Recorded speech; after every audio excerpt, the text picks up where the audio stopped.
Welcome back to the third and final part of tonight's show. If you're just joining us, we've already finished parts 1 and 2, where we tried and discussed Russell's Reserve 10-Year Bourbon, and we covered the first half of Sons of Anarchy Season 1, Episode 5, titled Giving Back.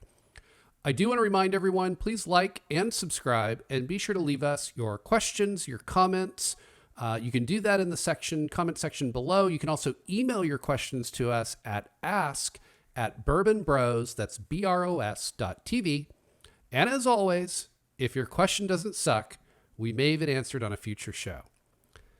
Now, Ken, we left off with Opie and Opie taking care of Kyle in the gymnasium. Mm-hmm. Let's continue with Opie a little bit.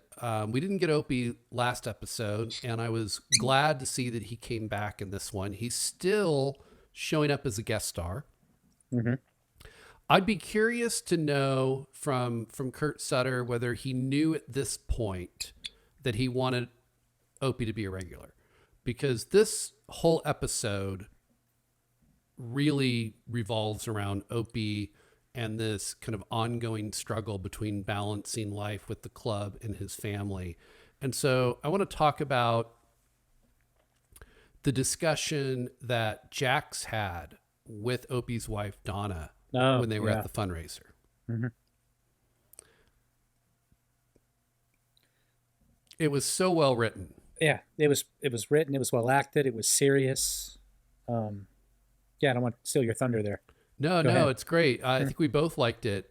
I thought that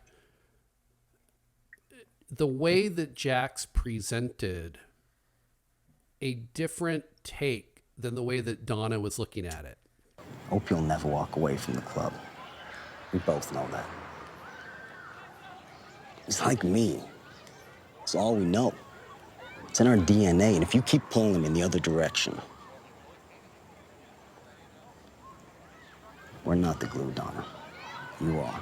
He breaks it down for her, and you can see the realization on Donna's face that everything that she's been trying to do to convince Opie to leave the club is futile, and that she's actually doing more harm than good. Mm-hmm. And they break away before that full realization comes through, but we'll see it at the end of the episode, right? There's kind of Jax helps her let go of this kind of, she's holding on with both hands and just digging her heels in and is determined to get Opie out of the club. And to me, this is the turning point. This is where she finally decides to let go and make her peace with it. Right. I think I recall Jax describing that, he can't be half in and half out, because that's dangerous. That could backfire. That's not, yes. That he could be killed or worse. That's right. And you don't want to have Opie in a position to where he's trying to keep things from Donna or keep things from the club. And I think that's what he means by that half in, half out. He's not able to just be transparent, right? Mm-hmm. And that's where it gets dangerous. Right. I also liked it because we already know this from previous episodes, but it really goes to show, number one, how much Jax cares about Opie, Mm-hmm. right? And I said this before, but their relationship reminds me of our relationship, right? Where there's just this tight friendship, and like we give each other the shirt off our back. We're there for one another. And so you see that, but you also see how aware Jax is to what Opie is going through, because Opie's not necessarily sharing all of this with Jax, right? A lot of it is just Jax watching and being aware. Mm-hmm. So, He's seeing it. Yeah, I agree. That was a great one to pick. I really, it was really heartfelt, the discussion they had. all right, your turn. What do you got next? Well, on a lighter note, I thought when they went to retrieve the 400K from the Chinese restaurant that was entertaining. Back at the club, they just couldn't handle watching them anymore. Yeah, I think when Chucky ran off a female customer by compulsively masturbating in front of her, Clay had enough. Excuse me. Have you seen Clay? Yeah, he's looking for some paperwork. Okay. Hello.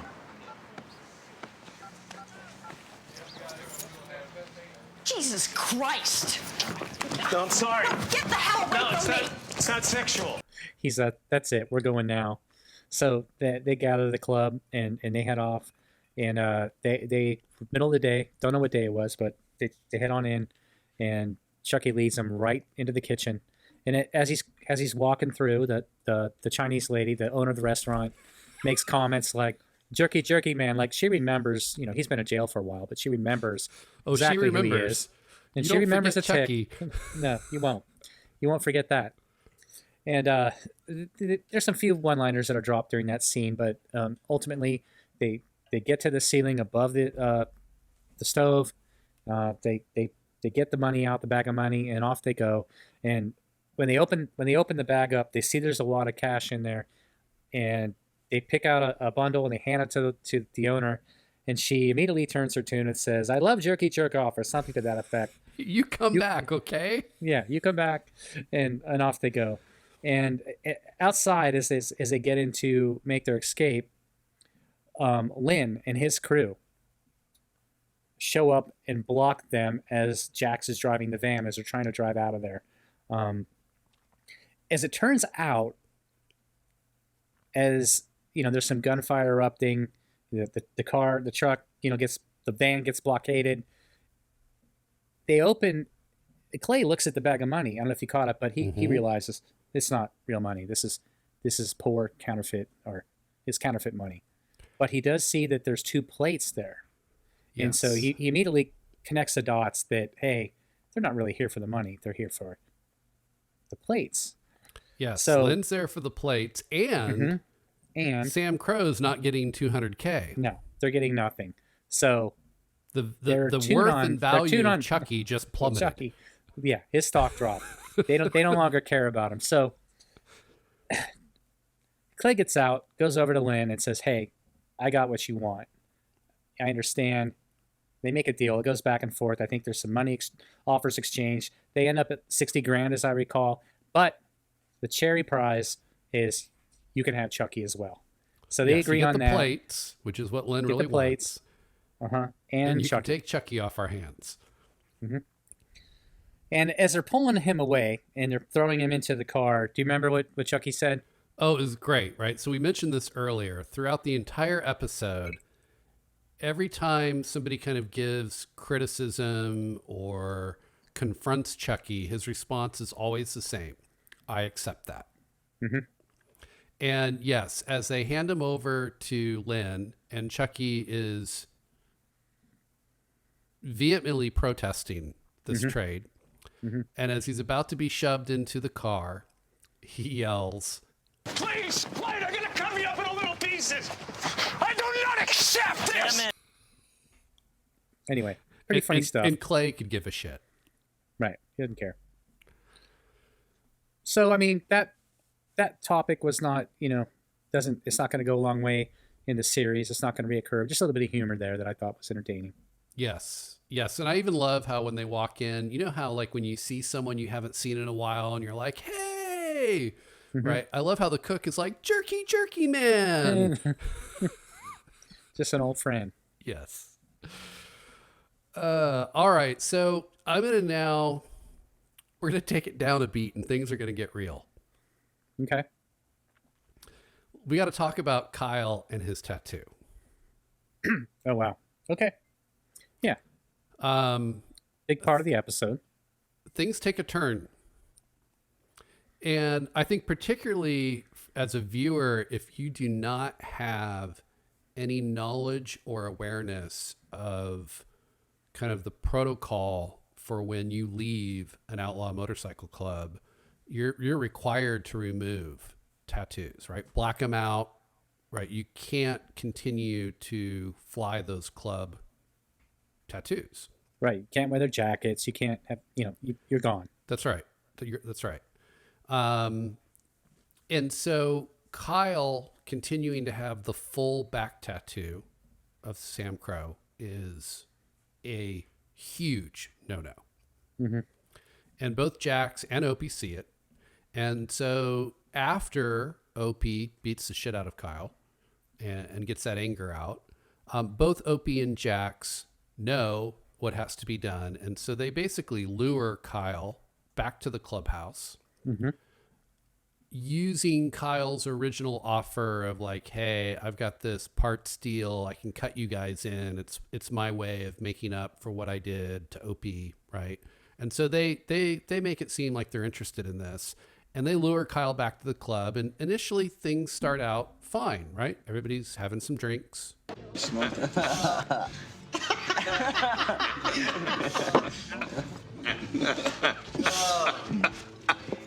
Clay can't quite pull the act off. He's not shaking Kyle's hand or anything like that.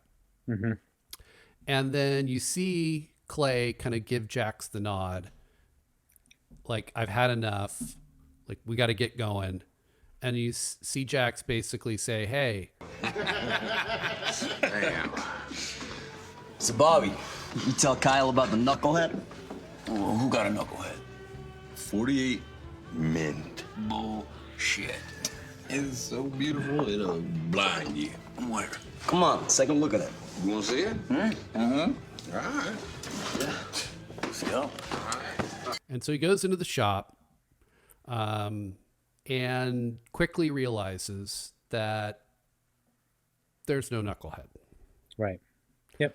So that whole scene in the clubhouse, you can just tell, like, you don't know what's coming, but you know something's coming. And Right. Kyle's like, I'm finally back in. I'm back to, having drinks with the boys. And every single person there except Kyle knows. Everybody. Yep. They know it's going to happen. It's a huge setup. Definitely. So I think as a follow-on to that, the next, I guess, favorite, if you want to call it favorite, but the next impactful scene for me was just the whole, what they do in that garage. So it gets very serious, and, they surround him. They surround Kyle, the whole club. He immediately knows that something is going to happen. He's not sure what, but they address him and say, hey, you're still wearing the tattoo. And there's three And words, he's- Ken. Yeah. 3 words. Right. Fire or knife. Brutal, huh? So he elects fire. Well, let's just take that for a minute here and let's put ourselves in his shoes, which, by the way, well done with the lighting change. Hey, we're talking about fire, so you might as well. I like it. We should have planned this out. We could have both done it at the same time, but I like the fact that you were thinking, but that's Hey. a hell of a choice. Yeah, I mean, I don't know if I could have selected the right one or chosen one. How could you choose from that? Like, knife doesn't sound good. Like, you're cutting my back. Like, that's a big tattoo. Yeah. Like, I can't lose that much skin. Right. So No. knife Yeah. definitely doesn't sound like a good option, but neither does fire. It's a hell of a decision. So But if you've not seen the episode, you've probably gotten a sense of what we're talking about. And you're probably saying they can't be talking about what I think they're talking about. And yes, we are. yeah, And Kyle chose... he chose fire. So what I found, if there was anything entertaining to me in that clip there, that scene, is just how happy Tig is to be the one administering the blowtorch pain. Just a classic. It's like he's practically pushing people out of the way to get to the torch. Like, nobody else wants to do it. And he's just like, I will. I will. Yeah. Ah, Tig. God, So I love he's Tig. burnt. So do I. He's burning that tat off. No, wait. Kyle's- Before we, hold on. You're jumping yeah, you're ahead. right. I skipped a step. Yep, They, I skipped a step. they were very kind, and they let him drink some whiskey first, Yeah, which I'm gonna have some bourbon now. right? So it's like the Old West, right? I don't have a shot of Novocaine. We can't put you under with anesthesia, so here's a bottle of whiskey. Take a swig before we start surgery. And that's basically what they've done. We're gonna burn this tattoo off your back, have a swig of whiskey before we start, which they let him do, right? Kindness of their hearts. But then, very Ken, kind people. they pour the whiskey on his back. Yeah, that's right. Like the blowtorch isn't enough. We need some fuel. We need some alcohol in there too. To once this starts burning, we need that to really get in there. Just brutal. And the smell. Did you see Piney's nose? He's like, ugh, as they're burning that tattoo off. Like nobody's happy. Like you can see, like everybody's just like, why didn't you just cover up the tattoo so we didn't have to do this? I can't refer to it as a favorite part. It's more of like you felt the gravity of the situation. And I've got to commend the actor, and I apologize, I don't know his name, but Half-Sack's look of just fear when he saw what was going to happen. It was almost like you could see him going, am I sure I want to sign up for this? Mm-hmm. It just, the look on his face, just, it like knocks the wind out of you. Right. He is literally deciding right then and there whether he wants to be a part of this club. Mm-hmm. It was so well done. No, at the end, he's in charge of cleaning up afterwards too. If you caught that at the end. Yes. So you got a long time to think about it. Yep. It's just Alice Cooper's I'm 18 playing as they were burning. Yes, because the whole reason he wanted to come was to see his son play, which he blew off in a heartbeat the moment he had an opportunity to make some money. Mm-hmm. Oh yeah. Right. Which I think was a great way, subtle way, but a great way of, from a writer's perspective, of making sure the audience hates this guy. Mm-hmm. Right. So you got the son playing, dad's nowhere to be found. And then, Alice, his ex-wife, can't find Kyle, asks Gemma. Gemma goes, talks to Opie. Mm-hmm. And do you remember what happened here? I think she tells her that. What? Where is he? You should head over to St. Thomas. I'll bring your kids home. Jesus, what did they do? I don't know anything else. I'm sorry. I'm sorry. The way Katie Seagal delivers it, it's great. Like, I can't tell you, but you need to go to the hospital now.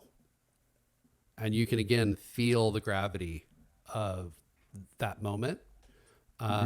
She's delivering news she doesn't want to have to deliver. And Alice knows, I don't know what's happening, but I know it's bad. Mm-hmm. It's a horrific scene. Yeah. And yeah, you're right. Alice Cooper's I'm 18 playing in the background. It is really well done. Yeah. It's fitting. So that leaves us to, I think, the last point for tonight. What's your final thought? Well, and you didn't mention it, but I know when we talked about this episode before, you also brought up the fact that, in fact, I think it was when Half-Sack was cleaning up, you don't get the voiceover reading, but you do get Jax on the roof again with the journal. Yeah, he's back up there, looking down on a Half-Sack cleaning up. Yes, not a single word spoken, but yet you can just feel that push and that pull, right? Mm-hmm. Well done. All right, so let's move on to the final moment. And this really, I think, kind of encapsulates the entire episode, which, as I said before, the episode was really about Gemma's fundraiser, right? The title's giving back. That's what Gemma's doing. But to me, this episode was about Opie. And I agree. Agreed. Yeah.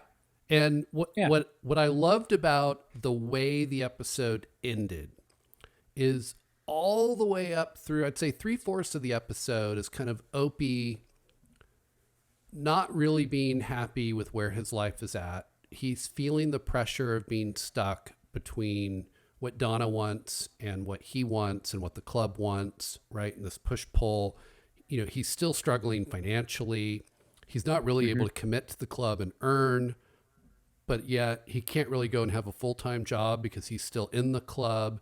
He's just stuck.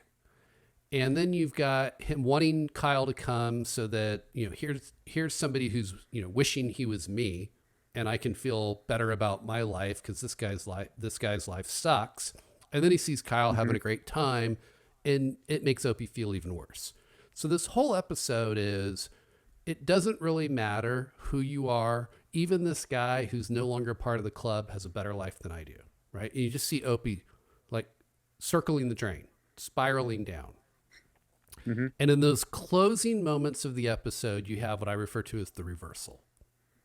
You now have Kyle experiencing probably one of the worst possible things you could imagine, right? He's having his entire back burned off by a blowtorch, right? And you hear, you see, and even though it's television, you smell every aspect of that scene.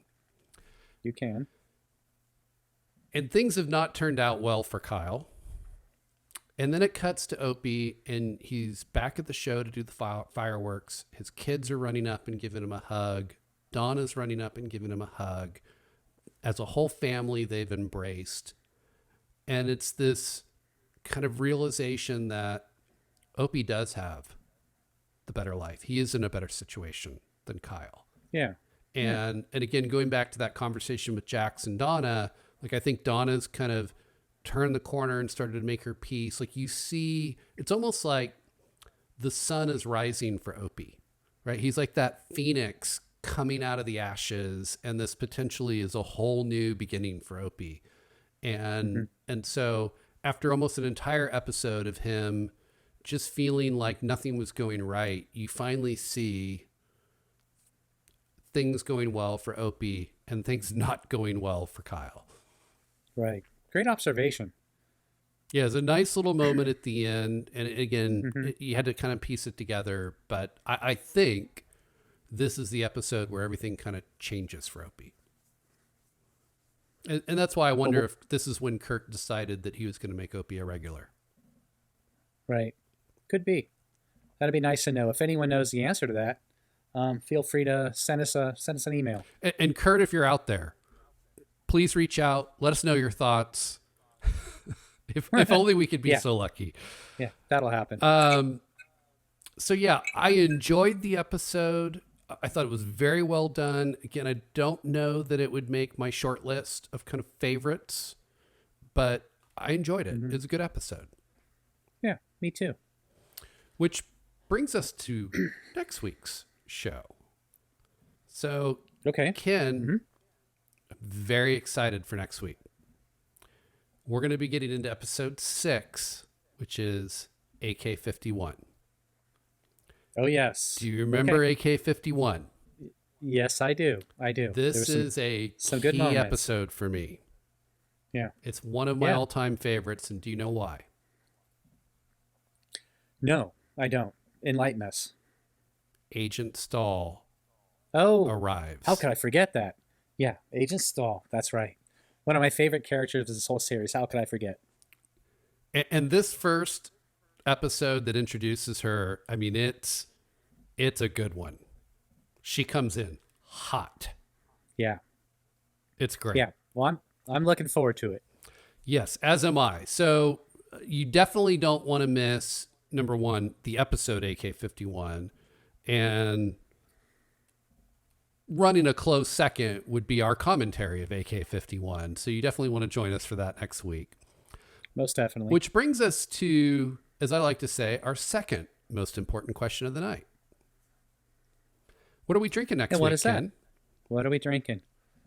Well, I've selected one. I don't know if you've had it before, but it's called Larceny Kentucky Straight Bourbon. Have you heard of this one? I am familiar with the Larceny. Okay. Yes. What do you know about it? Yes. So Larceny gets us into what is referred to as the wheated bourbons, which will be fun to try. Now, I know from a previous show, you said you tend to lean towards bourbons that have a higher concentration of corn. So it'll be fun to try this wheated bourbon and see what you think. But there's also some fun facts that go along with Larceny. And I'm not going to divulge them now, but I'll talk a little bit about where the name larceny comes from. And I don't know if you remember, but there's a pretty prominent key on the label. Do you remember that? I do.